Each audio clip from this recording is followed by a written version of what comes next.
Talk big. Talk it up. Dream big.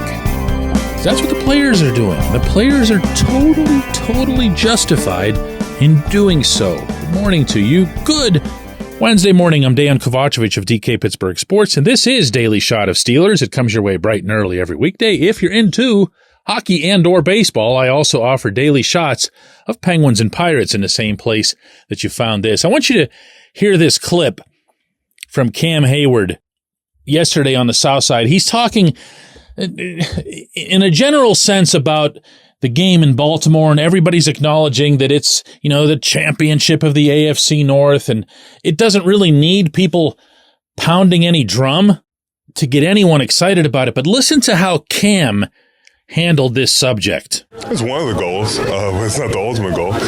I think we understand that, there's a checklist we made for ourselves. And we talk about, being a top team in the AFC. To be a top team in the AFC, you need to win the AFC North. To get to the playoffs, obviously we already did that, but, we won home games in January. And so this is a step towards that. And that is spoken like a guy who's had one hell of an NFL career and has yet to win a Super Bowl. Of course, that's what he's thinking of.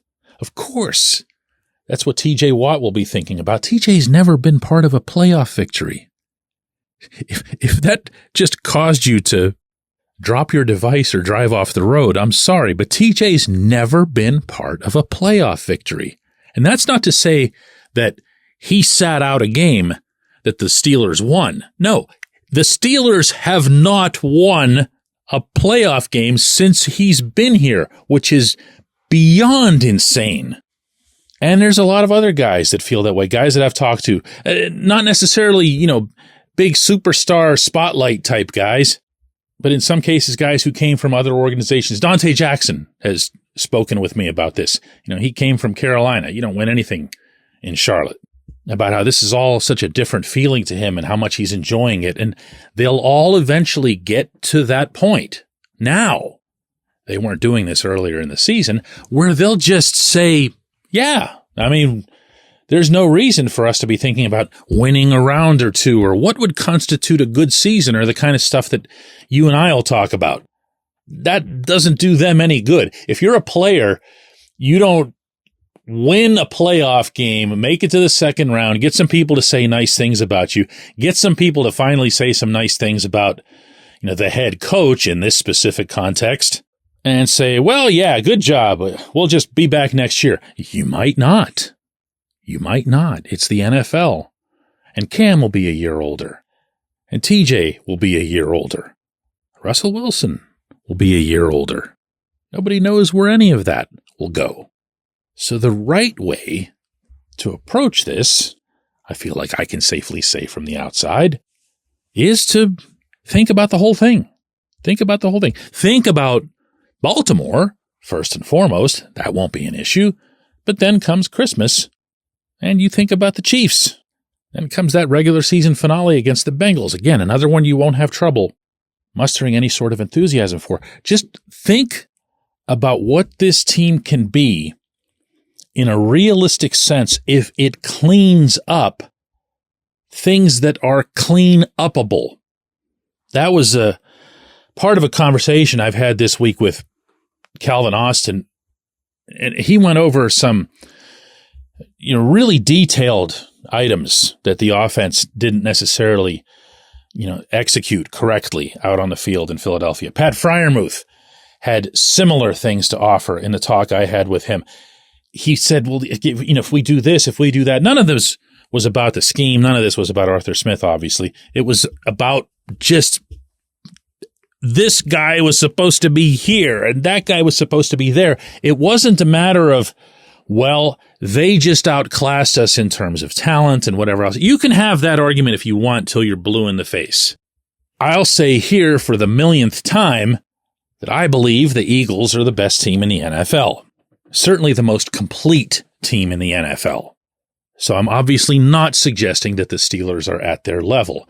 I am suggesting, as the players did, that they themselves, the Steelers, can be a lot better than they are or than they've been by addressing things that are within their control. And that's the difference.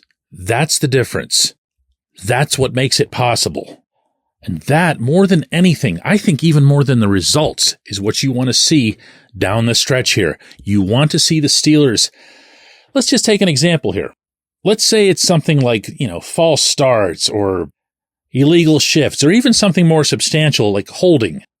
If the offense can clean those things up, the offense saves itself negative yardage every single game that if you go back through the first, half dozen, maybe more games this season, just killing them. While at the same time, if you look at some of the goofy penalties in Philadelphia that either should have been offsetting, like the early scrap, or not called at all, like the nonsense against Montrevious Adams, then you should be looking at that, not as let's make excuses for ourselves, but let's understand what actually occurred and what it is that we actually need to improve upon, because that's not it. The officiating can improve, but that's not within our control. And I like that this team has that in its DNA. You're going to have to trust me. I've been doing this a while.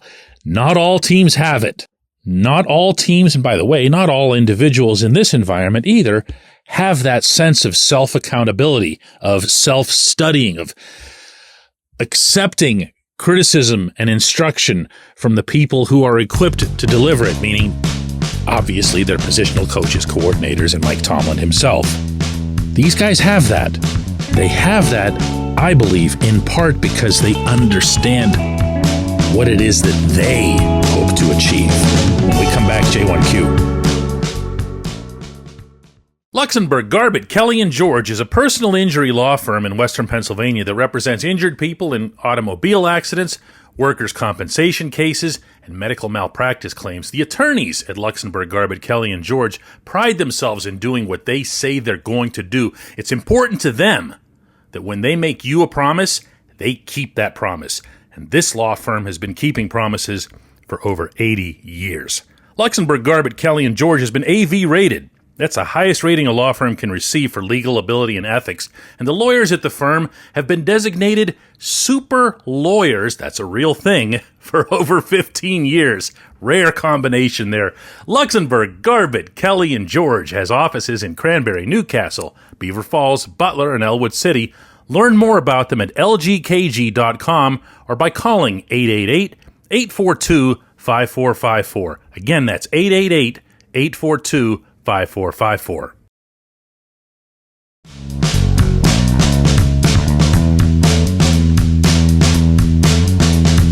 Today's J1Q comes from Belial, who says, DK, do the Steelers coaches look at past tapes from other years to see what plays worked and what plays didn't work? Love the show. Appreciate that, Lyle. I have heard coaches talk about utilizing tape that comes from anywhere. That's the best answer that I can give you. I have heard coaches tell stories about talking to such and such player about something that isn't working or something that maybe the player used to be able to do well, it isn't doing so well right now. And that coach will find tape that goes back to high school.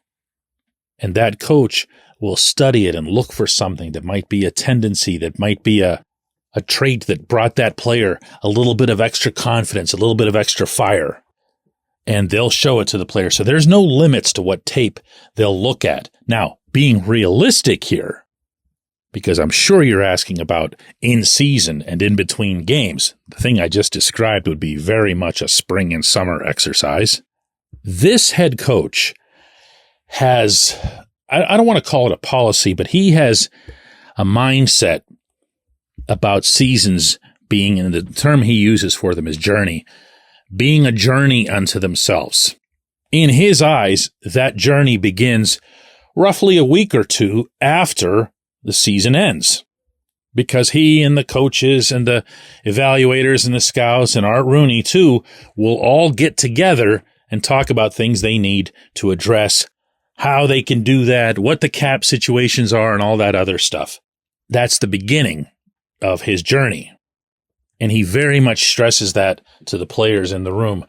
Part of the reason that he does that, and he's talked about this, is that if you have someone like, say, well, I've already referenced Dante Jackson being new to the room, but let's throw in also Patrick Queen, Van Jefferson, Dean Lowry, players who are veterans and came in from other environments. You don't want to be the head coach that's standing in front of these guys in the room talking about something that they were never a part of. You want everybody to feel part of the team that's standing right there in front of them. Does that make sense? And that's one of the reasons why, if you ever pay attention to Tomlin's press gatherings, you'll find that the only time he'll ever address questions about something that's either in the past or a continuation of something from the past, he'll only answer that in that one press conference that he has after the season, where he'll sit there for an hour and just take anything. But what he won't do is, like, if there's a press thing, I don't know, later today, I'm being hypothetical, there isn't one, and you ask him, how is it that you've had all this success against Lamar Jackson over the years? What he'll do is he'll condense your question down to the previous meeting with Lamar, which of course was just a couple weeks ago. And I kind of get why he does that. As a reporter, you want him to be able to answer all kinds of things, and you want him to be able to answer them all the time. But I kind of get why he does it that way, and why he'd feel like he'd be breaking his own personal rule or approach by just randomly answering questions from people like me about stuff that happened, I don't know, 3, 4, 5 years ago. So without sitting in the coach's room and watching the kind of film that they would watch to prepare for the Ravens, my other answer to you, in addition to the one I gave earlier, is that no, I don't believe that they're going to be looking at something they would have done to Lamar, half a decade ago.